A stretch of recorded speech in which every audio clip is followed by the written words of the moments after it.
주식 구독자 여러분 안녕하십니까. 오래간만에 다시 건강이라는 주제를 가지고 찾아뵙게 되었습니다.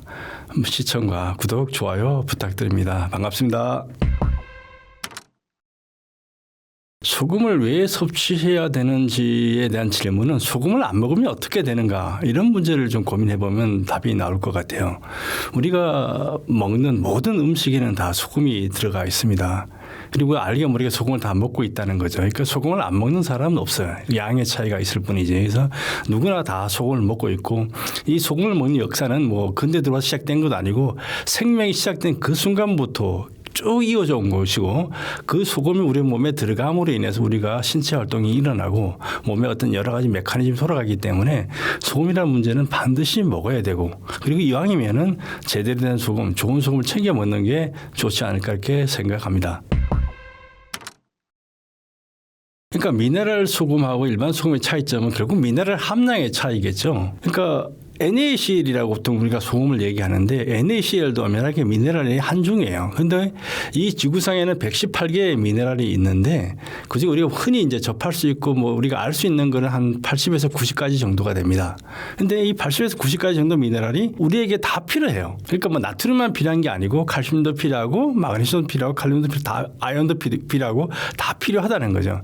그런데 우리가 이것들을 지금까지 어떤 음식을 통해서 먹고 뭐 약을 통해서 먹으려고 그랬는데 우리가 먹는 음식에는 이런 성분들이 다 들어있는 게 없어요. 그리고 약을 통해서도 이게 조달이 안 되는 거죠. 근데 우리는 이게 다 필요하고 그러다 보니까 이 미네랄이 다 들어있는 게 뭘까라고 고민을 하게 된 결과 찾은 게 바로 소금이죠. 바닷물 속에는 이 지구상의 모든 미네랄이 다 이렇게 녹아 있습니다. 그것이 그대로 들어있는 소금을 만들어 먹으면은 우리가 찾는 진짜 미네랄 소금이 되고 우리가 필요한 미네랄 섭취를 할 수 있게 되는데 우리가 지금까지 먹었던 수많은 소금들은 그 바다에 있는 90가지 정도 미네랄 중에서 염화 나트륨, 이게 나트륨 하나를 뽑아내 가지고 이게 소금이다라고 하고 먹었다는 거죠.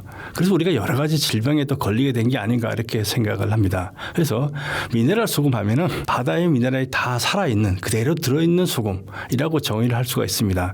그 바다의 미네랄이 들어있는 소금을 만들게 되면은 기존 우리가 알고 있는 소금 대비해서 칼슘이나 마그네슘이나 칼륨의 양이 수십 배에서 수백 배로 많아져요. 그렇게 먹어야지만 우리가 칼슘을 먹었다, 마그네슘을 먹었다, 칼륨을 먹었다, 아연을 먹었다 할 수가 있는 거죠. 그래서 진짜 미네랄 소금은 미네랄이 제대로 들어있는 소금이다라고 말씀을 드릴 수가 있습니다. 소금을 우리가 먹으면 우리 몸의 신체 대사가 원활해지는 부분들이 있습니다. 그리고 우리 몸에 여러 가지 장기나 소화흡수나 이런 부분들이 잘 되는 부분들이 있고요. 그다음에 우리 몸에서 과잉으로 들어오는 것들을 배출하는 기능들을 소금이 가지고 있습니다. 그렇다 보니까 우리 몸에 과잉으로 들어온 것들이 이제 배출되는 부분이 있고 물론 빠르게 이제 체중 조절 효과를 누리는 사람들 중에는 이제 소금이 관장 효과라는 게 있거든요. 소금을 좀 과하게 먹으면은 쉽게 우리가 얘기하는 설설하는 그런 게 있죠. 그래서 우리 몸에 장을 청소하는 효과들이 좀 있게 됩니다. 그래서 장을 청소를 쭉 하게 되면 변비나 수변들이 빠져나가고 그다음에 우리 소화 흡수하는 거 조금 떨어지게 되기 때문에 체중이 빠진 경우도 있고 장기적으로 꾸준히 섭취하게 되면은 우리가 먹고 싶은 것을 다 먹는 게 아니라 우리 몸에서 알아서 조절합니다. 그러니까 먹고 싶은 양도 좀 줄어들고 그다음에 소화 흡수해서 대사 활동도 원활해지기 때문에 우리 몸에 쌓이는 것도 줄어들고 그러다 보니까 체중이 자연스럽게 조절이 됩니다. 그리고 물론 많은 사람들 같은 경우는 체중이 증가하는 경우도 가끔 있어요. 그래서 어떤 분은 한 7, 8kg 증가해서 아주 좋다라고 하시는 분도 있고 어떤 분은 5kg, 6kg 빠져서 좋다는 분도 있고 어떤 분은 한 20kg까지 빠지시는 분도 있고 그렇습니다. 그러니까 내가 소금을 챙겨 먹으면서 건강관리 해나가면은 자기가 진짜 건강한 체중의 모양으로 갖춰지는데 이 미네랄 소금이 도움이 됩니다. 그렇기 때문에 우리가 소금을 좀 제대로 된 소금을 챙겨 먹으면은 체중이 자기에 맞는 표준 체형으로 찾아가는 경향들이 있게 됩니다. 그래서 비만이신 분들은 살이 좀 빠지시고 아주 마르신 분들은 체중이 조금 정상으로 돌아 이런 경향들이 있기 때문에 이왕이면 미네랄 소금을 챙겨 먹으면은 체중 조절 효과를 볼 수가 있다라고 말씀을 드릴 수 있습니다.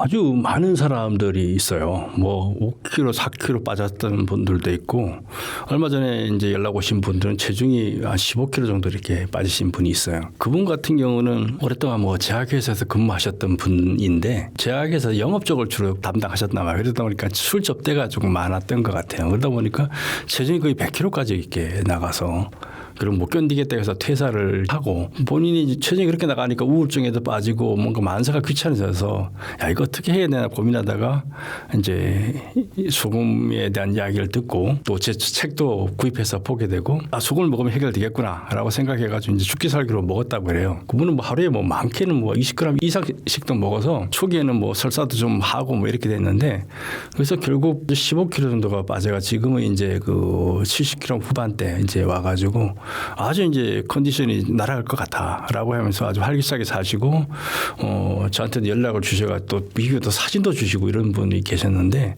그런 분들이 계시고 보통은 이제 한 4, 5kg 정도는 이렇게 좀 잘 조절이 돼서 빠지시는 것 같아요. 이게 뭐냐면은 우리 몸에 이제 미네랄 소금이 들어오면서 신진대사 활동이 원활해지고 그러다 보니까 몸이 조금 긍정적으로 바뀌고 활동적으로 바뀌시는 분도 있고 그다음에 독소라든가 이게 숙변 이런 게 배출되는 효과들이 있다 보니까 그런 부분들이 자연스럽게 오는 것 같아요. 그리고 먹는 양도 스스로 좀 조절이 됩니다. 이게 소금물을 먹게 되면은 나름대로 포만감들이 좀 형성이 되고 몸에서 더 이상 음식을 필요로 하지 않다는 느낌을 좀 받게 됩니다. 우리가 배고픔을 느끼는 부분이 많은 경우는 소금을 부족할 경우에 배고픔을 느끼는 경우들 많이 있습니다. 그런데 소금이 잘 채워지게 되면 배고픈 부분이 확 줄어들게 돼요. 그래서 이제 먹는 양도 조절이 되고 그러다 보니까 이 다이어트로 좀 많이 가는 것 같아요. 그래서 아주 많은 분들이 다이어트에 효과가 있다라고 이야기를 하고 있습니다.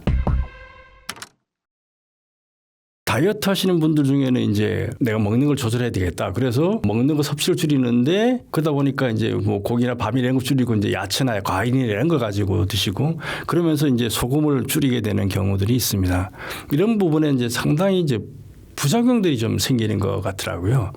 뭐냐면은 우리 몸에는 나트륨과 칼륨이 나름대로 균형을 잡도록 다 되어져 있습니다. 그래서 우리 몸에 나트륨이 들어오면 나트륨 뺄라 그러면 칼륨이 있어야 되고 칼륨을 뺄라 그러면 나트륨이 이렇게 모든 미네랄은 서로 간에 기량작용을 하는 미네랄들이 있어요. 그래서 서로가 도와주면서 역할을 하고 빠져나갑니다.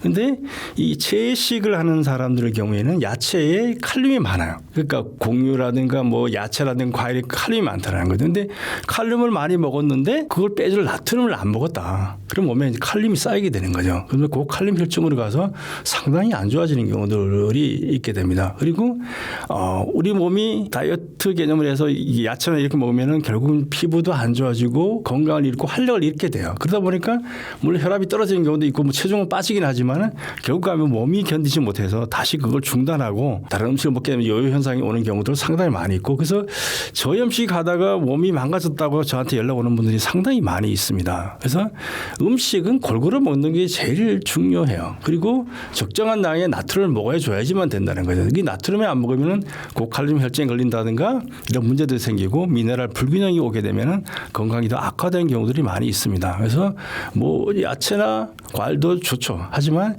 그게 반드시 따라가줘야 되는 게 미네랄이 따라가줘야지만 이게 건강한 삶을 유지해 나갈 수가 있습니다. 그런 미네랄 섭취가 건강에 기본이다라고 말씀을 드릴 수가 있습니다. 소금하고 변비하고는 아주 밀접한 관계가 있습니다. 엄격하게 아마 미네랄하고 이제 변비하고 관계가 있다라고 보셔야 되는데 그 소금을 우리가 과잉을 섭취할까를 걱정하시는 분들이 가끔 있어요. 내가 뭐 소금 너무 많이 먹는 게 아닌가. 그런데 우리 몸은 신체 메커니즘이 과잉을 못하게 돼 있어요. 소금을 입에다 왕창 넣으면 어떻게 될까요? 그러면 구토 현상이 일어납니다. 그래서 소금이 안 넘어가요. 넘어갈 수가 없어요. 근데 또 물에 타가지고 진한 소금물을 또 왕창 마셨다. 그럼 어떻게 되냐? 흡수가 될까? 안 돼요. 그건 전부 다 관장 효과에서 다 설설해서 다 빠져나가 버립니다. 몸이 흡수가 안 되는 거죠. 우리 몸은 원천적으로 과잉의 소금이 들어오는 걸 방지하는 시스템을 다 갖고 있다는 거죠. 적정한 농도가 돼야지만 우리 몸이 장에서 그걸 받아들일 수 있는 조건들이 만들어지는 거예요. 그래서 우리가 이제 장 청소를 한다든가 뭐 관장 이렇게 해야 될 경우에 소금물을 진하게 해서 마시게 되면 관장 효과가 일어나서 쭉 빠지게 되는 게 되죠. 그래서 그거 갖고 이제 변비 치료를 쓰시는 경우들도 종종 있고 그 다음에 뭐냐면은 미네랄 소금의 경우에는 미네랄 중에서 마그네슘이 있어요. 근데 우리가 약국에 가서 사 먹는 변비 치료제가 뭐냐면 마그네슘이에요. 마그네슘 제제가 바로 변비 치료제라는 거죠. 근데 미네랄 소금에는 그 마그네슘이 대단히 많이 들어있어서 그것만 섭취하는 것만으로도 변비 문제가 해결이 된다는 거죠. 그래서 미네랄 소금물을 타서 실제로 마시게 되면 변비 문제 자연스럽게 해결되면서 설사는 과잉 반응 없이 갈 수가 있습니다. 물론 많이 먹으면은 설사하는 이런 경우들이 있는데 그 양을 적절하게 조절해 가면은 매일매일 상쾌한 아침을 맞이할 수가 있게 됩니다. 그래서 그건 바로 미네랄 효과라고 말씀을 드릴 수가 있습니다. 우리가 이제 몸이 붓는다라고 하는데 붓는 경우에는 이제 소금을 먹어서 붓는 경우들도 종종 있어요. 근데 우리가 뭐냐면은 산모 같은 경우에 이제 아이를 낳고 나면은 몸이 붓는 경우들이 있습니다. 그럴 경우에는 이제 산모들한테 늙은 호박을 삶아서 이렇게 드시게 해요. 그리고 우리가 밤에 이제 라면을 먹고 잘 경우가 있는데 라면 먹고 자면 얼굴이 붓는 경우도 있는데 그걸 예방하기 위해서는 그 라면을 끓일 때 호박이라든가 토마토나 이런 걸 썰어서 같이 넣게 되면은 붓는 현상이 줄어들어요. 왜 그러냐? 우리가 나트륨을 몸에 먹었을 때 나트륨은 우리 몸에서 물을 잡고 있는 현상이 있어요. 그래서 물을 잡고 있기 때문에 붓는 현상 같이 피부의 세포가 물이 풍부해지는 거죠. 근데 결국 일정한 이상을 넘어가면 이걸 빼줘야 되는데 그 나트륨을 빼주는 역할을 하는 게 칼륨이라는 거죠. 그런데 아까 말했던 호박에는 칼륨이 많이 들어있다는 거죠. 그래서 칼륨 섭취함으로 통해서 나트륨과 결합해서 빠져나가는 거죠. 그러다가 붓기 빼주는 효과가 있게 되는 거죠. 그래서 미네랄 소금을 제대로 챙겨 먹게 되면은 먹어도 붓지를 않게 됩니다. 그리고 소금물을 먹어서 이제 붓는 사람들이 가끔 계시는데 그 미네랄 소금을 안 먹은 경우도 있지만 또 우리 몸에 소금이 너무나 부족했기 때문에 그걸 채우는 과정일 수도 있어요. 그래서 먹은 다음에 한 일주일 그 붓는 현상이 좀 지속이 된다 그러면은 이제 그 내가 어떤 소금을 먹었는가를 좀 생각해 볼 필요가 있고 그 정도 되면은 다 이제 평상시로 돌아오게 됩니다. 그래서 미네랄 소금을 챙겨 먹으면 붓는 현상도 줄어들고 기존에 붓는 사람들도 그걸 배출해주는 효과가 있기 때문에 붓기가 방지되는 경우들도 많이 있습니다. 그래서 결국 미네랄 소금을 챙겨 먹는 게 대단히 중요하다는 말씀을 드립니다. 리튬 미네랄, 우리가 잘 모르는 미네랄이죠. 우리가 배터리 하면은 리튬을 떠올리는데 그 배터리의 핵심 원료가 되는 게 바로 리튬 미네랄입니다. 근데 그 리튬 미네랄이 우리의 뇌 건강에 대단히 중요한 역할을 해요. 그래서 오래전부터 우리 정신질환 치료제로서 이 리튬 미네랄을 사용을 해왔습니다. 그래서 정신질환자들이 리튬 미네랄을 먹음으로 인해서 정상을 찾아가는 분들이 상당히 많이 있고요. 그런 차원에서 이제 사람들이 이 리튬 미네랄의 이제 치매와의 관계성을 좀 연구를 하게 됐던 거죠. 코펜하겐 대학에서도 연구를 해서 수십만 명을 대상으로 연구를 했더니까 그 마시는 물에 리튬이 들어있느냐 아니냐 가지고 20% 정도가 그 치매 발생률을 줄였다라는 보고를 하고 있습니다. 뭐 그런 보고도 있고 이제 최근에 이제 하버드 대학에서 이제 연구를 했죠. 이 리튬이 어떻게 역할을 하느냐. 그래서 뇌 기증자들을 다 이제 모아서 뇌에 있는 미네랄 함량을 다 분석을 해본 거죠. 한 30가지 미네랄 함량을 분석을 해봤어요. 그러니까 치매 걸린 사람과 아닌 사람의 미네랄의 차이가 뭐가 있느냐 이걸 본 거죠. 그랬더니까 다른 미네랄들은 별 차이가 없는데 리튬 미네랄에서 차이가 있다라는 거죠. 그러니까 리튬 미네랄이 있고 없고가 치매에 영향을 미쳤구나라는 것을 이제 알게 됐던 거죠. 그래서 결국 그 메커니즘은 몇 가지가 있습니다. 하나는 우리가 뭐 치매 발명 원인 중에 아밀로이드라는 게 있는데 그거를 이제 분해해주는 그거를 활성화시키는 역할들도 하고 그다음에 인지기능이나 뇌 손실을 방지하는 그런 부분들도 활성화시키는 역할들도 리튬이 하다라는 걸 이제 밝혀지게 된 거죠. 그래서 가장 놀라운 점은 뭐냐면 우리가 치매라는 거는 한번 진행이 되면 되돌아가는 게 안 되더라는 거죠. 진행 속도를 늦출 수 있다라는 정도까지만 우리가 이제 연구 개발을 하고 있는데 이거 쥐를 가지고 실험했다니까 정상 쥐로 돌아오는 경우들이 있다라는 거죠. 그래서 아주 획기적 연구로 밝혀지고 있는데 아직은 이제 동물 실험 단계이지만 그런 효과들이 있고 우리가 리튬 미네랄 오래전부터 정신질환 치료제를 썼고 뇌에 영향을 미치고 있다라는 게 이제 밝혀졌기 때문에 우리가 뇌의 건강 특히나 치매는 리튬 미네랄하고 상당히 관계가 있다라는 거는 이제 거의 입증돼 가는 상황으로 되고 있어요. 근데 우리가 이제 문제는 리튬 미네랄 하나잖아요. 우리가 90가지 미네랄이 이제 바다에 녹아 있는데 그 각각의 미네랄이 우리 몸에 들어와서 어떤 긍정적인 역할을 할지 우리가 잘 모릅니다. 겨우 몇 가지만 밝혀질 수 있는 상황인데 그런 차원에서 우리가 리튬 미네랄이 치매에 긍정적인 역할을 한다는 거 아주 주목할 만한 사실이고 그렇기 때문에 우리가 기왕이면은 리튬 미네랄들이 제대로 들어있는 미네랄 소금을 챙겨 먹는 게 좋지 않을까 이렇게 생각합니다. 소금과 고혈압 이건 아주 수많은 사람들이 얘기를 하고 있고 그다음에 소금의 부정적인 얘기를 할 때 가장 많이 나타나는 단어이기도 한데 저는 그런 분들한테 이렇게 질문을 해봐요. 소금이 고혈압의 원인이고 그렇다 그러면 소금을 안 먹으면 고혈압 문제는 해결이 될까? 우리가 고혈압 환자들이 이제 병원에 가서 고혈압 진단을 받으면 약을 주잖아요. 그다음에 혈압 강화제라든가 뭐 혈관 이완제라든가 이런 여러 가지 주는데 어느 의사도 지금부터 소금 먹지 마세요. 그러면 당신 질환 해결됩니다. 이런 의사분들은 한 명도 없어요. 그냥 소금 먹지 말라고는 하지만 그 약을 준단 말이죠. 그러니까 원인이 소금이 아니니까 처방이 그게 아닌 거죠. 원인이 만약에 소금이라 그러면 처방전도 소금이어야 되는 거죠. 그러니까 소금 먹어서 그렇게 됐다 그러면 오늘부터 소금 먹지 마세요. 그러면 당신 질환 해결됩니다. 이렇게 해야 되는데 어느 의사도 그런 의사분들은 본 적이 없어요. 그리고 고혈압에 한번 걸린 사람이 내가 고혈압 부분이 나아가지고 뭐 이렇게 정상으로 돌아왔다. 약 먹고 조절은 되겠지만은 평생을 약 먹으라는 얘기를 하는 거죠. 그러니까 쉽게 말해 고혈압 치료제는 없어요. 그런데 원인은 소금이라고 해놓고 치료제는 엉뚱한 거 가고 치료제도 또 뭐 해결되는 것도 아니고 이런 상황이라는 거죠. 그래서 소금을 먹고 고혈압 부분이 나름대로 이제 혈압이 낮아졌다는 분들이 상당히 많이 있어요. 물론 혈압이 가끔 높이 올라가는 사람도 있는데 그건 아주 소수의 사람들의 의견인 거고 오히려 많은 분들이 소금 먹고 혈압이 내려가서 정상을 찾아갔다는 분들이 의외로 많다는 거죠. 그러니까 우리가 혈압이 높아진 이유는 이제 몇 가지가 되는데 하나는 혈관이 이제 딱딱해지는 것, 굳어버리는 거죠. 노쇠가 되는 경우가 있고, 그 다음에 그 혈액이 이제 점성을 간다, 끈끈해진다, 혈액이 모자란다는 여러 가지 이유 때문에 문제. 그 다음에 심장의 이제 문제. 이렇게 이제 세 가지로 요약이 됩니다. 그리고 이게 혈압이 높아지게 되면은 혈압 자체의 문제보다는 이제 합병증이 오는 거죠. 그 왜 그러냐면은 이미 혈압이 높아졌다라는 거는 우리만 문제가 있다라는 거죠. 왜 정상적인 혈압이 아니고 강한 혈압으로 밀어줘야 되느냐? 쉽게 말하면 피가 필요한 곳이 있는데 정상적인 혈압으로 밀어서 못 간다는 거죠. 그러니까 강하게 미는 거예요. 그러니까 말초혈관, 모세혈관들이 막혀 있다라든가 어느 곳에 피가 모자란다든가 그러니까 이제 세게 밀어가지고 어떻게든 보내려고 하는 우리의 자정작용의 일종이라고 할 수도 있어요.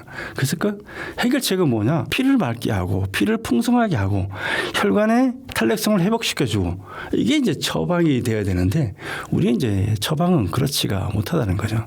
그러다 보니까 계속 평생 약을 먹어라 이렇게 얘기를 하는 경우가 많이 있다는 거죠. 그래서 고혈압의 원인이 왜 생겼을까를 생각을 해보면은 답은 의외로 쉽게 나온다. 하지만 의사분들이 그냥 짜게 먹지 마라라고 하는 짜게 먹어서 생긴 게 아닌데 짜게 먹지 마라는 거죠. 물론 저게 소금을 먹은 분들 중에는 뭐 간혹 가다 보면은 민감하게 반응하시는 분들이 있어요. 혈압이 올라가시는 분들이 있더라고요. 그런 경우에는 혈압 민감성 체질은 한 3% 정도 뭐 이렇게 얘기를 해요. 학계에서는. 그 나머지 분들은 대부분 다 상관이 없고 오히려 내려가게 되고 그다음에 우리 몸에 필요한 미네랄이 또 보충될 수 있는 부분이 있기 때문에 소금을 제대로 챙겨 먹는 게 중요하다. 라는 게 말씀을 드릴 수 있고 뭐 고혈압이 아무리 중요하다 해도 고혈압 환자도 소금을 먹어야 돼요. 그리고 이왕이면 미네랄 소금 먹으면은 그런 거 해소에 더 도움이 되기 때문에 소금을 챙겨 먹어라. 그렇다고 과잉을 먹는 필요는 없지만은 적정히 챙겨 먹는 게 고혈압을 더 치료할 수 있는 지름길이다라고 말씀을 드립니다. 소금은 뭐 종류가 많이 있습니다. 근데 우리나라 이제 마트 같은 데 가면은 소금은 몇 가지 없어요. 그 다음에 우리가 인터넷에 검색하면 소금이 아주 뭐 다양하게 나오죠. 근데 그 소금은 뭐 딱 분류를 하면은 정해져 있어요. 천일염, 그리고 암염, 그리고 정제염, 그리고 이것들을 가공한 소금들 뭐 이렇게 이제 구분이 됩니다. 그 중에 또 해양 침충수 소금이라는 별도의 뭐 카테고리 소금도 있기는 하지만 어쨌든 이렇게 구분이 되어 있고 마트에 가보면은 천일염과 정제염 그리고 이걸 가공한 꽃소금이라는 게 이제 이렇게 나와 있습니다. 그래서 그들의 성분표를 보면은 대충 비슷해요. 염도의 차이는 있지만 미네랄 함량은 크게 차이가 없다. 근데 해외를 나가보게 되면은 해외 나가면 의외로 중국 소금들이 많아요. 그 마트에 팔리는 거 보면은 싸게 만들어지니까 이런 경우도 있는데 그런 소금들은 나름대로 뭐 공정을 거쳐가지고 왔기 때문에 깨끗함이라든가 이물질 함량 이런 것들은 뭐 나름대로 평가를 해줄 필요성이 그 가능성이 높은데 문제는 미네랄 함량이라는 측면에서 보면은 그렇게 높지가 않아요. 왜냐하면 그들 소금은 다 제조 과정에서 우리가 보통 미네랄이라고 하는 칼슘이나 마그네슘 이런 것들을 제거를 하고 만들어요. 그게 들어가게 되면은 소금이 완제품 만드는데 여러 가지 어려움이 생기고 그다음에 특히나 이제 마그네슘은 그 음식에 넣었을 때 쓴맛이 나니까 얘가 들어가면 쓴맛이 나는 음식이 안 되잖아요. 그러니까 제거를 한단 말이죠. 우리가 보통 이제 간수 뺀다는 얘기를 많이 하는데 그 간수가 마그네슘이에요. 그걸 제거를 해야지만 쓴맛이 안 나니까 우리가 먹는 소금들 대부분 다 그걸 다 제거를 한 거기 때문에 성분 성분상으로 보면은 다 비슷비슷하다. 그리고 천일염이라고 해도 지금 마트에 팔리는 것들은 다 세척을 대부분 해서 나와요. 그렇기 때문에 이물질 함량 같은 경우는 획기적으로 줄여가지고 나오기 때문에 나름대로 품질의 안정성은 있다. 근데 그 미네랄 함량이라는 측면에서 보면은 높은 점수를 줄 수가 없어요. 왜냐하면 제조 과정이 그렇게 돼 있고 그렇게 소비자에 특화된 거기 때문에 그렇다는 거죠. 그래서 우리가 건강을 위해서 먹으려고 그러면은 미네랄이 제대로 든 소금을 챙겨 먹어야 되는데 문제가 그걸 알 수가 없어요. 다들 미네랄 소금이라고 얘기를 해요. 그래서 제일 확실한 거는 성분표를 보면 되는데 성분표도 다들 안 붙여놨어요. 제가 만든 소금은 성분표를 붙여놨는데 다른 소금은 성분표를 안 붙여놨으니까 알 길이 없으니까 그냥 뭐 평소에 드시는 거는 뭐 상관이 없는데 본인이 진짜 건강을 위해서 먹으려고 그러면은 제조회사도 좀 확인을 해보고 어디서 누가 만드는지 좀 확인도 해서 자기에게 진짜 맞는 소금을 찾아서 드시면은 훨씬 건강에 도움이 되는 소금을 먹을 수 있다라고 말씀을 드릴 수가 있습니다. 그러니까 마트에 파는 소금도 그런데 나라마다 보면은 소금 만드는 기준 방법들이 다 달라요. 우리가 보통 천일염 하면은 다 같은 천일염을 알고 있잖아요. 그렇지만 한국에서 만드는 천일염과 중국에서 만드는 천일염과 미국이나 이런 데서 만든 천일염이 다 만드는 방법들이 달라서 성분표들이 조금씩 달라요. 특히나 이제 그 대별되는 게 이제 중국의 천일염이 이제 문제가 되는 경우가 있어요. 우리나라는 천일염을 이제 보통 서해 바닷물로 만들잖아요. 중국도 서해 바닷물로 만들라고. 중국이 황해 동해지만 우리의 서해잖아요. 같은 바닷물로 만든 우리가 중국산 천일염 사람들이 고기를 절레절레 넣는단 말이죠. 그건 안 좋은 거야. 왜 똑같은 바닷물로 만드는데 중국산 천일염은 안 좋다는 평가를 받고 우리나라 천일염은 나름대로 좋다는 평가를 받을까? 그 차이는 뭐냐면은 우리나라 천일염은 염전의 물의 두께가 한 1cm 정도 돼요. 그런데 중국은 한 1m 돼요. 차이가 나는 거예요. 그러니까 우리나라는 소금 만드는 한 보름 정도 걸리는데 중국은 6개월, 1년이 걸린다는 거죠. 우리나라는 15일 동안 빨리 만들어서 이제 딱 그 필요한 NaCl 딱 빼가지고 만들고 그런 6개월, 1년 걸리니까 그 동안에 호수처럼만 1m라는 거 호수잖아요.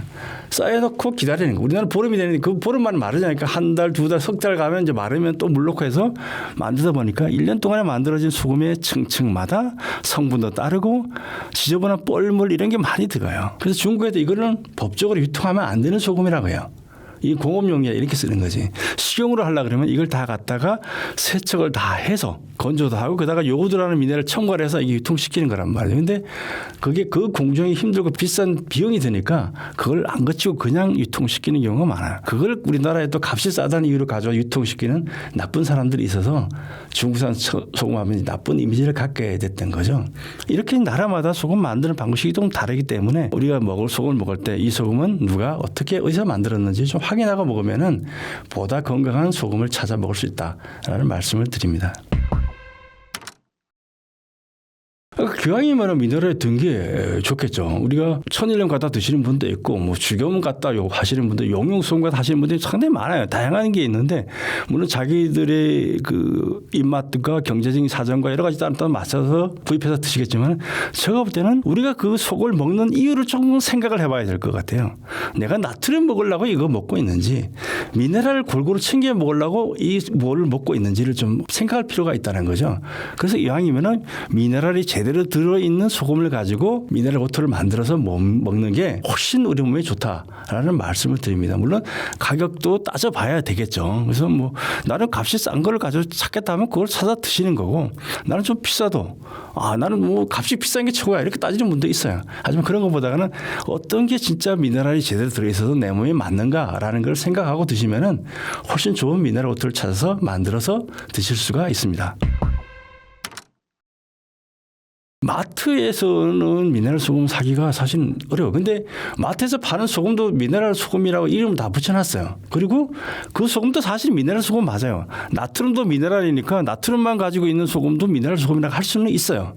근데 우리가 미네랄 소금이라고 하는 거는 칼슘이나 마그네슘이나 칼륨이나 아연이나 뭐 구리나 이런 여러 가지가 들어있는 걸 미네랄 소금이라고 이해를 하기 때문에 성분표를 좀 확인하면 좋은데 마트에서 파는 소금들은 그런 성분표들이 안 붙어 있는 경우가 대부분이기 때문에 좀 확인하는 게 없죠. 인터넷에서 치면은 이제 뭐 수없이 많이 나오는데 그것 또한 마찬가지예요. 다들 미네랄 소금이라고 하고 있는데 사실 미네랄 소금이 없는 게 많아요. 뭐 비교나 내려 염도 97%짜리 미네랄 소금이라는 것도 있더라고요. 97% 이상으로 돼 있어요. 97% 이상이라는 거는 98도 되고 99도 된다는 거 아니에요. 그러면은 100에서 99를 빼면 1이 남잖아요. 거기서 뭐 수분 빼고 뭐 하면은 사실 다른 미네랄 함량 거의 제로에 가까운 경우도 많이 있다라는 거예요. 그렇기 때문에 미네랄 소금이나 이름이 아니라 어떤 성분이 들어있는가를 따져가지고 고르는 게 중요하다라는 말씀을 드립니다.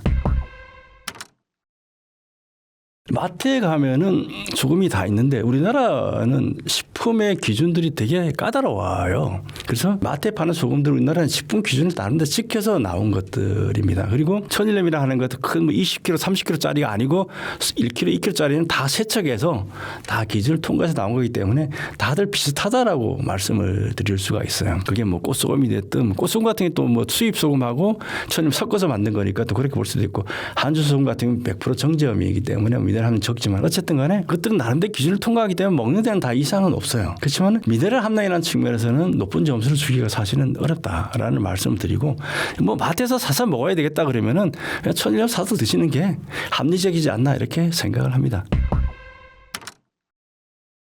마트에 가면은 다양하죠. 인터넷에 검색하면 더 다양합니다. 우리나라처럼 소금에 좀 진심인 나라가 없는 것 같아요. 다른 나라 가보면은 소금이 종류가 몇 가지 없어요.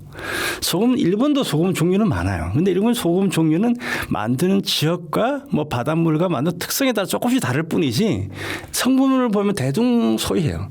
우리나라 같은 경우는 문제가 뭐냐면 그거를 갖다가 지지고 볶고 뭐 굽고 뭐 녹이고 하는 이런 어떤 다양한 방법을 시도한다는 거죠. 왜 이런 방법들을 시도를 할까?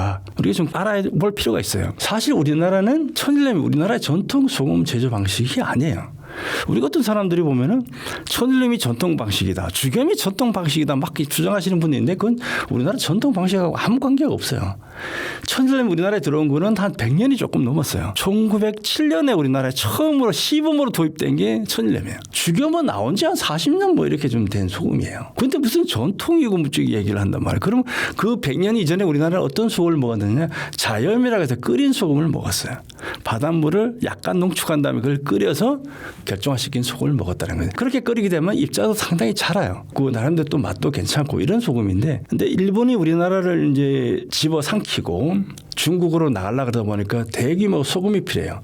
소금은 이제 군인들에게 먹여야 되는 그런 것도 있지만은 화학공업의 기초 원료가 되기 때문에 소금이 무지 필요한 거예요. 그래서 일본 나라는 문제가 뭐냐면 천일염이 잘 안 돼요. 왜? 일본은 태풍이 무지 많이 와요. 여름엔 되게 습해요. 그리고 뻘도 별로 없어요. 그러다 보니까 천일염 하기 되게 어려운 조건이에요. 그래서 소금 부족에 시달렸던 나라죠.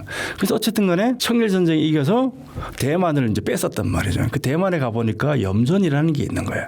이거다. 이거를 갖다가 배버리는 한국에다 이식을 시킨 거예요. 그게 우리나라 염전의 천일염의 시작인 거예요. 그렇게 해서 이제 천일염이 대량을 쏟아져 나오니까 이제 그 전에 먹던 자염은 밀려난 거예요. 왜냐하면 단가가 워낙 싸니까. 근데 문제는 천일염을 갖다가 먹기 시작했을 때 사람들이 불만이 엄청나게 나왔어요. 왜? 맛이 쓴맛이 난다는 거예요. 그리고 가만히 갖다 놨더니까 물이 줄줄줄 흘러내린다. 이게 뭐냐, 이제 간수 때문에 생기는 현상이에요. 그러니까 처음에 만들어가지고 간수 안 빼고 팔다 보니까 쓴맛이 나는 거죠. 그리고 간수 안 뺀 거 갖다 쌓아놓으니까 여름이 되면은 습기를 빨아당겨가지고 물이 줄줄 흘러 간수가 빠지는 거죠. 이런 문제가 생기니까 이제 그때부터 이제 간수를 빼야 된다는 얘기들이 나왔어요. 그리고 이걸 또 해결하는 방법이 뭐냐? 굽는 거예요. 구우면은 이 간수 성분들이 성질이 좀 변해가지고 쓴맛도 좀 줄어들고 물이 줄줄 흘러내리지가 않게 돼. 보관성이 좋아지는 거죠. 그래서 이제 거기서 또 굽는 얘기들이 이제 나오기 시작을 하다가 나중에 이제 죽염 얘기까지 이렇게 나오게 됐던 거죠. 그거는 뭐냐면 이 천일염이 가지고 있는 문제점, 이 간수의 쓴맛과 물이 줄줄 흘러내리는 이거를 해결하기 위해서 굽는 것과 죽염이라는 부분도 이제 탄생을 하게 됐던 이유죠. 물론 죽염은 뭐 9번 지지고 볶고 하는 과정에서 뭔가 신비로운 게 들어가 있다라고 주장을 하지만 그건 과학적으로 뭐 점검하기 참 어려운 부분이고 하여튼 뭐 그래도 뭐 좋다고 드시는 분이 있으니까 뭐 그분들의 선택의 문제고 어쨌든 그 소금들은 그래요. 그리고 또 하나 문제는 뭐냐 하면은 그렇게 천일염 우리나라에 들어왔어요. 그래서 천일염 쭉 처음 먹었는데 먹다 보니까 사람이 이제 생활 수준이 좀 올라가다 보니까 또 다른 불만이 나오는 거예요. 천일염이 지저분하다는 거예요. 왜? 그때는 뻘에서 만들었거든요. 뻘에서 한번 소금을 만든다고 생각해 보세요. 긁어 먹으려면 뻘이 흙이 다 들어가잖아요. 그러니까 지저분하다. 그러니까 이거를 이제 정부에서 천일염 식용을 금지를 시켜버렸어요. 그리고는 정제염 개조 기술을 들어와서 정제염으로 만든 소금을 먹어라. 그럼 천일염 업자들이 당연히 반발할 거 아니에요. 우리 이거 어떻게 하라는 얘기냐. 이건 절인 용도로만 써라. 그리고 진짜 이걸 식용으로 바꾸려고 그러면은 수입 소금하고 섞어서 물에 녹여서 씻어서 다시 끓여서 소금을 만들어라. 이렇게 해서 나온 게 꽃소금 제제염이에요. 그렇게 해서 우리나라 이제 천일염 문제를 해결하기 위해서 나온 게 구운 소금 죽염, 꽃소금 제제염 이런 것들이 나오게 됐던 거죠. 그러다가 이제 장판이 나온 거죠. 장판을 바다에 가니까 깨끗해졌잖아요. 그 나름대로. 그래서 이제 식용으로 해달라고 해서 식용으로 됐고 그래도 이게 장판이 나중에 환경 호르몬 문제가 나오니까 지금 이제 타일을 까는 타일염 시대로 바뀌어서 갔는데 어떤 분은 타일도 이거 문제가 있다. 옛날로 돌아가자. 투판 흙으로 돌아가자. 투판염은 다시 돌아간 사람들도 있어요. 그래서 우리나라 그래서 뭐 천염도 있고 도자기염도 있고 투판염도 있고 구원구도 있고 죽염도 있고 그러다 보니까 죽염업자들이 천염 또 문제가 있으니까 이걸 해결해서 앞번 지지고 볶자. 용융소금업자들은 천염 문제가 있으니 우리가 고열을 가해서 녹여서 나름대로 불순물 제거한 소금을 만들자. 이렇게 진짜 아주 다양한 소금들이 꽤 나오게 됐던 거죠. 근데 문제는 아무도 미네랄의 문제를 완벽하게 해결을 못했다는 거예요. 바닷물 속에 있는 그 수분과 미네랄을 제대로 살린 소금은 못 만들었다는 거죠. 그래서 그게 이제 문제가 있으니까 죽염은 9번 지지고 볶고 하면서 미네랄을 증가시키겠다는 얘기를 했지만 사실은 미네랄은 하느님 안에서 못 만드는 거죠. 9번 굽는다고 생기는 게 아니에요. 그래서 물론 9번 굽는 거다 대나무나 뭐 진흙이라는 성분이 들어간 거는 있겠지만 순수하게 열에 의해서 변화되는 미네랄은 없다. 용융소금도 마찬가지예요. 뭐 고열 천도로 뭐 용융했다라고 하지만 그렇다고 해서 뭐 없는 게 생기진 않아요. 있는 게 없어지지. 그러다 보니까 용융소금은 거의 순수소금에 가까운 미네랄 함량치를 갖고 있어요. 그래서 우리가 미네랄이라는 측면에서 봤을 때 바다의 미네랄 살리는 소금을 만들기는 참 어려운 부분이었는데 이제 그런 소금 만드는 회사도 생겼죠. 바다의 미네랄 100% 살린 소금 만드는 회사들도 있기 때문에 그런 소금을 참겨서 먹는 것도 필요하고 나름대로 뭐 각자의 주관이 있으니까 우리나라처럼 다양한 소금을 만드는 나라는 별로 없어요. 선택지가 그만큼 넓다라는 얘기도 되는데 잘 선택해서 자기 몸에 맞는 내 건강에 맞는 소금을 선택해 먹는 게 중요하다라는 말씀을 드립니다. 아침에 뭐 소금을 언제 먹는 게 좋냐라는 질문을 많이 해요. 저는 그때마다 그냥 수시로 드시라라고 얘기를 해요. 우리가 숨을 언제 쉬면 좋습니까? 이건 없잖아요. 그냥 수시로 하면 되는 거예요. 물론 밥을 언제 먹냐? 우리 30세 때 대충 정해져 있어요. 근데 뭐 전문가들은 그냥 나눠서 소식을 하는 것도 좋다라고 얘기하는 분도 있고 자기가 배고플 때 먹으면 되는 거죠. 물도 마찬가지예요. 근데 문제는 내가 목마름을 느끼기 전에 먹으라는 거예요. 목마름을 느낄 때 이미 우리 몸의 세포는 부족을 느끼고 있고 타격을 줬기 때문에 미리미리 챙겨 먹자. 그런 의미에서 아침 일어나서부터 한 잔 먹는 게 공복에 먹는 게 훨씬 중요하다. 그게 들어가게 되면은 몸을 깨우는 효과가 있어요. 우리가 보통 음식을 먹으면은 뭐 소화기관이 시간이 얼마 걸리냐, 하루 걸리냐, 뭐 이틀 얘기하는데 미네랄 워터나 물 같은 경우는 한 20분 내에 우리 몸이 쫙 퍼져요. 우리가 보통 이제 뭐 비타민 C 같은 거 먹으면은 뭐 소변 색깔이 노란 색깔이 되잖아요. 그게 그렇게 바뀌는데 시간이 걸리는 게 2~30분이면 그렇게 돼요. 비타민을 먹었단 말이죠. 알약을 먹었단 말이죠. 그럼 이 들어가가지고 소화돼서 이 피부에서 신장까지 걸쳐서 나오는데 그거밖에 안 걸린다는 거예요. 물도 마찬가지예요. 우리가 먹는 순간부터 입안에서부터 퍼져서 가는 거죠. 그렇기 때문에 빠르게 흡수가 되기 때문에 우리가 몸에 들어가면 그게 포만감으로 연결되고 우리 몸을 깨워주는 효과도 있고 밤사이에 목마른 부분을 채워주는 부분도 있기 때문에 일어나자부터 먹기 시작해서 밥 먹을 때도 먹고 오후에 중간에도 먹고 점심도 먹고 자기 전에 한 30분 전에 한 잔 먹고 그래서 수시로 나눠서 먹는 게 좋다. 그래서 또 뭐 아침에 한 잔, 저녁에 한 잔 이런 개념보다는 수시로 먹는데 그 양은 하루에 물은 한 1리터 정도. 소금량 한 6g 정도가 표준 정도가 되겠다. 사람마다 달라요. 어떤 분은 3g 드시는 분도 있고 9g 드시는 분도 있는데 물은 뭐 1리터 정도 먹으면 되는데 어떤 분은 굳이 또 3리터 먹으라고 주장하시는 분들이 있어요. 근데 이게 3리터라는 얘기가 어디서 나왔냐. 우리 몸이 하루에 필요한 물의 양이 3리터예요. 물론 이제 땀 많이 흘리면 더 필요하겠죠. 근데 그걸 우리가 3리터 먹는 물로만 섭취하는 게 아니잖아요. 음식으로도 들어오고 다른 물로도 먹기 때문에 3리터를 먹을 필요까지는 없고 1리터 정도에서 먹고 목마르면 더 먹고 이렇게 채워나가는 게 대단히 중요하다는 말씀을 드립니다. 그러니까 물은 그냥 필요하기 전에 먼저 챙겨 먹는다. 그래서 아침 일어나서부터 시작해서 하루 종일 좀 나눠서 드시는 게 좋겠다라는 말씀을 드립니다. 따뜻한 물이 훨씬 맛있어요. 따뜻한 물이 덜 짜게 느껴져요. 우리가 이제 음식 먹다 보면은 찌개나 이렇게 점점 짜지니까 물론 쫄아서 그런 것도 있지만 온도가 내려갈수록 짜게 느껴지는 부분이 있기 때문에 온도가 높을수록 우리가 소금물을 맛있게 먹을 수가 있어서 일단 좋고 그다음에 우리가 먹으면 어차피 우리 몸에 체온하고 조절을 해야 되기 때문에 이왕이면 뭐 따뜻한 물이 좋은데 그냥 그걸 구애받을 필요는 없겠다라는 생각이 들어요. 먹어 보니까 뭐 찬물에 드셔도 되고 미지근한 물에 들어도 되는데 억지로 그걸 뭐 먹기 위해서 그 물을 만들 필요까지는 없는데 따뜻한 물이시면 따뜻한 물에 타서 드시는 게 훨씬 낫다라는 말씀을 드립니다. 소금을 먹는 방법도 있고 뭐 우리가 화장품에서 뭐 피부에 양보하세요 뭐 이런 얘기도 있는데 피부에 바르는 것도 대단히 좋아요. 우리가 피지 제거를 하는데도 소금 가루 팩 대신 하시는 분들도 계시고 우리가 염증의 제거에 이제 소금이 탁월한 효과가 있다라고 하잖아요. 그 먹어서 우리 몸속에 있는 염증이라는 독성 물질을 배출하는 것도 있지만은 피부에 나는 염증이 상당히 많이 있잖아요. 그런 경우에 피부에 발라주면은 그 염증 제거에 상당히 도움이 되고 피부에 뭔가 뭐 뾰루지나 뭔가 났을 때 소금을 이렇게 얇은 물에 개어서 발라주면은 상당히 많은 효과를 볼 수가 있어요. 그래서 피부에 바르는 것도 효과가 좋다라는 말씀드리고 물론 먹는 것도 좋고 그다음 음식에 넣어 드시면 더 좋죠. 그러니까 고기 굽는다든가 뭐 야채 무치든가 이런데 그러면 과일 찍어 먹을 때도 소금에다 찍어 먹으면 훨씬 맛있고 그렇습니다. 그러니까 뭐 우리가 소금은 늘상 먹고 있는 것이지만 그런 것을 먹고 피부에도 해도 훨씬 좋다라는 말씀을 드립니다. 저희들도 이게 깜짝 놀란 발견이었어요. 이게 숙면하고 어떻게 관계가 될까라는 사실을 잘 몰랐거든요. 제가 이제 소금 연구를 한 20년 동안 하면서 어떻게 하면 깨끗하고 미네랄 풍부한 소금을 만들까? 이게 저희 연구 테마였어요. 그렇게 해서 소금을 만들어냈는데 우여곡절이 많았죠. 소금을 처음에 이 소금은 생산도 판매도 해서는 안 되는 불법 소금이었어요. 그때 소금 기준이 안 맞았거든.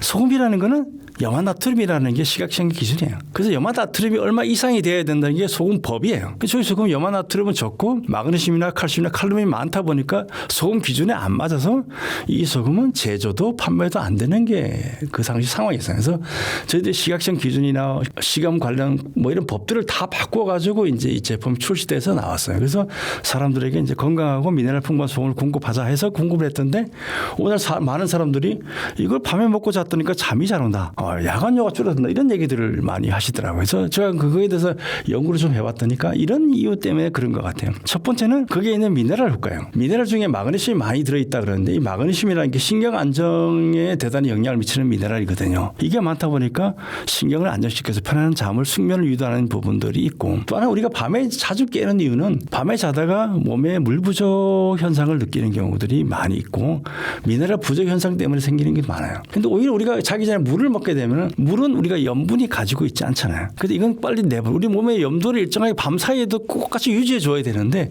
그러니까 맹물이 들어오면 이걸 유지하기 어렵잖아요. 얘는 빨리 내보내야 돼요. 그러니까 맹물을 마시게 되면 오히려 자주 깨는 거예요. 근데 소금을 마시게 되면 알맞는 게 들어왔네. 이걸 갖고 있어야지 라고 몸이 생각해서 이걸 갖고 있다는 거죠. 그러다 보니까 밤에 소변 가는 횟수가 확 줄어들면서 숙면을 취할 수 있는 이런 메커니즘이 작용하게 됩니다. 그러니까 몸에다가 풍부한 미네랄을 돌려주는 일이 그리고 마그네슘 같은 신경 안정 물질이 들어있는 미네랄 물을 섭취하는 게 숙면에 훨씬 도움이 된다는 게 나름대로 설명이 되고 많은 사람들이 도움을 받고 있습니다. 그런 분들은 별로 없어요. 왜냐하면 미네랄 소금을 먹게 되면은 그 미네랄이라는 부분이 뭐냐면은 우리 몸에 붓는 현상은 나트륨 많이 있을 때 그런 현상이 생겨요. 나트륨이 들어왔는데 어느 순간 높아지게 되면은 그걸 빼주기 위해서 다른 미네랄이 이제 파트너가 출동하잖아요. 이게 칼륨 미네랄이죠. 칼륨 미네랄이 있으면 적정한 게 붓기가 올라오게 되면 이거 빼주기 때문에 그 미네랄 소금에는 그게 들어있단 말이죠. 그러다 보니까 아침에 일어나도 붓는 현상이 쭉 그렇게 없어요. 그리고 그게 뭐 있다고 해도 바로 사라지기 때문에 크게 걱정할 문제는 아니다. 그래서 자기 전에 소금을 드시고 자는 분들이 상당히 많아지고 그런 부작용을 얘기하시는 분들은 별로 없어요. 그러니까 그런 부분은 크게 걱정하지 않아도 된다. 미네랄이 제대로 든 것만 먹으면 붓는 문제는 자연스럽게 해결된다라는 말씀을 드립니다. 그렇죠. 우리가 눈이 뻑뻑할 때 이제 눈에다가 안약 같은 거 넣고 뭐 이제 생리식염수 넣잖아요. 이게 다 이제 소금하고 관련이 있어요. 그렇기 때문에 우리 몸에 이제 미네랄이 풍부해지게 되면은 눈물도 이제 제대로 나오게 되는 거죠. 그게 원료가 충분하게 있기 때문에 그래서 나이 들수록 눈물이 잘 안 나와서 눈이 뻑뻑해지는 경우가 많은데 그런 부분들도 채워지기 때문에 그런 부분도 줄어들고 목마른 부분도 아까 했지만 물이 몸에 들어와 있기 때문에 그러니까 소금물이 들어와 있기 때문에 우리 몸에 이제 안정을 느끼기 때문에 그런 부분들도 해결돼서 목마른 부분도 확 줄어들게 됩니다. 그래서 자기 전에 다시고 자고 아침 일어나서 한 잔 마시고 이러면서 이제 하루에 순환 메커니즘이 제대로 돌아가기 때문에 그런 부분들도 해결이 된다. 라는 말씀을 드립니다. 뭐 도움이 되죠. 우리가 먹는 차 종류나 커피 같은 경우는 이뇨작용들이 되게 심해요. 그래서 그런 거를 많이 마시고 자면 밤에 그런 부분도 있고 또 나이가 들어가게 되면은 남자들 같은 경우는 전립선 문제도 있고 여러 가지 때문에 밤에 이제 자주 화장실에 가는 경우들이 상당히 많이 있어서 고통스러운 날들을 보내고 있습니다. 그래서 뭐 신문이나 뭐 광고 보면은 남자들의 그런 문제 해결해 주겠다라는 광고들이 상당히 많이 있는데 제가 볼 때는 완벽하게 해결되는 것 같지는 않아요. 근데 소금물을 드시고 그 부분이 해결됐다는 분이 의외로 많아요. 그리고 이제 거기다 꿀을 타서 드시는 분들이 종종 계시는데 그것도 의외로 도움이 된다라는 분들이 많이 있고요. 그래서 물론 이제 소금물만 먹는 것도 좋지만 거기다가 우리 몸에 도움이 되는 여러 가지 좀 타서 먹는 것도 나름 도움이 되는 것 같아요. 그러니까 뭐 생강차 이런 것도 타 드시는 분도 있고 뭐 구기자 이런 것도 있고 뭐 여러 가지 이제 몸에 좋은 것들을 좀 같이 타서 거기다가 소금을 첨가해서 이렇게 드시는 것도 도움이 돼요. 꿀물 같은 경우는 또 그것도 신경 안정하고 조금 관련이 있는 것 같더라고요. 그리고 필요한 영양물질도 또 채워주고 이렇기 때문에 꿀에 타서 드시는 분들도 의외로 효과가 크다라고 얘기를 해요. 문제는 뭐냐면은 야간에 왜 자꾸 이제 화장실을 가려고 하느냐. 우리 몸이 이제 방어 기제가 작동하는 거예요. 밤에 잘 동안에 내 몸속에서 이 미네랄 항상성을 어떻게 유지해 나갈 것인가라는 부분이 있고 또는 나이 들면서 이제 또 불안감도 있어. 밤에 또 실내를 하지 않을까. 뭐 이렇게 전립선의 문제 여러 가지 때문에 그런 긴장감이 또 있는 부분이 있거든요. 그래서 불안감 때문에 그런 부분이 있는데 그 신경 안정에 도움이 되는 미네랄이 풍부한 그걸 먹게 되면 그런 부분도 일단은 해결이 되고 그다음에 맹물을 먹게 되면은 우리 몸의 그 삼탑 조절을 위해서 맹물의 양을 빨리 배출을 시켜서 우리 몸에 일정한 염분을 갖추려고 하기 때문에 제대로 된 미네랄 워터 소금물이 들어오게 되면 이걸 갖고 있으려고 해요. 그렇기 때문에 가는 횟수가 확 줄어들게 됩니다. 그래서 소금물을 먹고 잔다? 밤에 화장실 자주 가는 거 아니야? 오히려 덜 가게 됩니다. 한번 실험해 보시면 그건 또 확인이 되는 일인데 그래서 자기 한 30분 전에 한 소금을 반컵 정도라도 마시고 자면은 그것도 이제 미네랄 제대로 든 소금에서 한 0.6% 정도 되는 걸로 마시면은 되는 것 같아요. 어떤 분들은 0.9%를 뭐 고집하시는 분들이 계신데 0.9%가 왜 나왔냐 그러면 우리 몸의 체액의 혈액의 염도가 0.9니까 거기에 맞춰서 먹어야 된다라고 이제 뭐 강하게 주장을 해요. 저는 그것때 좀 이치에 안 맞는다고 생각하는 게 뭐냐면은 그게 0.9%인 건 맞는데 그렇다고 우리가 소금물을 0.9로 맞춰 먹어야 되냐. 우리가 밥도 먹고 국도 먹고 다른 거 다 먹는데 그건 0.9가 아닌데 이것만 0.9% 맞는데 가지고 그게 맞추는 거가 무슨 의미가 있냐. 그건 이치에 맞지 않습니다. 그래서 우리가 가장 맛있게 그리고 가장 미네랄 풍부하게 먹을 수 있는 염도가 한 0.6% 정도 돼요. 그래서 500리터에다가 3g 정도 타면은 그게 그 정도의 농도를 갖기 때문에 그렇게 타서 드시면은 물론 뭐 0.9%가 자기 맛있다고 하시면 드셔도 돼요. 근데 그렇게 타서 먹게 되면은 야간으로 확실히 줄어들고 뭐 꿀이 있다 그러면 꿀을 타서 드시는 것도 도움이 된다라는 말씀을 드립니다. 소금물 섭취에 주의할 거 모든 거는 과잉은 안 좋아요. 과잉 먹으면 좋은 게 아무것도 없죠. 그리고 이게 이런 분들이 계시더라고요. 아까 그 소금물이 관장 효과가 있다라고 말씀드렸는데 이걸 또 자주 하시는 분들이 계시는데 그것 또한 몸에 무리가 가는 일이다라는 거죠. 그래서 뭐 한 1리터에다가 소금 뭐 한 10% 농도 때려 넣어가지고 하면 뭐 관장 효과가 바로 와서 나가는데 그런 것도 몸에 무리를 주는 거기 때문에 정상적인 범위 내에서 순리대로 가는 게 대단히 중요하다. 그래서 소금물은 우리가 과잉 먹으려도 과잉 사실 먹을 수 있는 게 아니에요. 과잉 타서 먹으면 설사하게 되고 이런 거예요. 바다에 표류를 하는 사람들이 갈증으로 죽어요. 목말라서 죽는다는 얘기. 지금 사방에 물인데 그거 왜 안 먹었을까? 왜 먹으면 안 되나? 그 우리가 소금물을 뭐 과잉 먹는 걱정하는 사람인데 그런 사람들 가면 그 바닷물 먹고 살 수 있겠네요. 바닷물 먹으면 죽어요. 죽으니까 바닷물을 못 먹는 거예요. 왜 죽냐? 바닷물의 염도는 3.4%예요. 우리 몸은 0.9%고. 그래서 우리가 바닷물을 딱 먹는 순간에 이제 몸에서는 그 균형을 맞추려고 그럴 거 아니에요. 3.4와 0.9의 균형을 맞추려고 그러면 어떻게 되냐. 0.9% 쪽에 있는 물이 빠져나가서 3.4를 희석시키려고 해요. 그러면 우리 몸속에 있는 물이 장으로 빨려 나가버리게 되는 거예요. 몸에 물을 먹으려고 했는데 우리 몸에 물의 소실이 급격하게 일어나게 되는 거예요. 그렇게 들어와가지고 그냥 솔솔 나가버리는 거예요. 그렇기 때문에 먹은 순간에 더 갈증에 시달리다가 죽게 되는 거죠. 그러니까 우리가 소금은 그렇게 과잉으로 먹을 수 있는 게 아니다라는 거죠. 그렇기 때문에 과잉을 너무 걱정할 필요는 없고 우리 몸에 정상적인 체중이라면 먹으면 다 배출돼요. 칼슘 과잉 먹는 거 걱정하는 사람 봤어요? 밥 과잉 먹는다 해가지고 걱정할 거 없어요. 왜? 다 배출되니까. 물 과잉 먹는 거 걱정하는 사람 없잖아요. 다 배출되니까. 근데 이것도 마찬가지예요. 그런데 물론 나트륨이라는 게 과잉 배출하려면 다른 칼륨도 있어야 되기 때문에 그리고 과잉은 우리가 먹을 수 없어요. 그러니까 그런 거 걱정할 보다는 내 입맛에 맞게 그냥 드시면 된다. 억지로 짜게 먹을 필요도 없고 억지로 싱겁게 먹을 필요도 없고 내 입맛에 맞게 그냥 드시면 되고 여분으로 소금물이 필요한 정도 있으면은 그렇게 맞춰서 좀 드시면은 훨씬 건강한 삶을 살아갈 수 있겠다. 그래서 억지로 짜게 먹는 거는 전혀 권할 일은 아니다라는 말씀을 드립니다. 그렇죠. 우리가 치약이 발명되기 전에는 우리가 이제 소금으로 이제 이를 다들 닦았잖아요. 그러니까 소금이 우리 몸에서 이제 치아 건강이라 잇몸이라든가 우리 몸의 구강 건강에 효과적이다라는 거 그때부터 이미 알고 있었다라고 할 수가 있는 거죠. 그래서 지금도 이제 뭐 가글을 하는 가글 그 약들이 있지만 그것보다는 소금물로 하는 게 훨씬 더 효과적인 부분들이 많이 있어서 그걸 하신 분도 있고 치아를 이빨을 닦을 때 이제 소금으로만 닦는 분들도 상당히 많고 소금을 녹여서 소금물로 닦는 분들도 많이 있어요.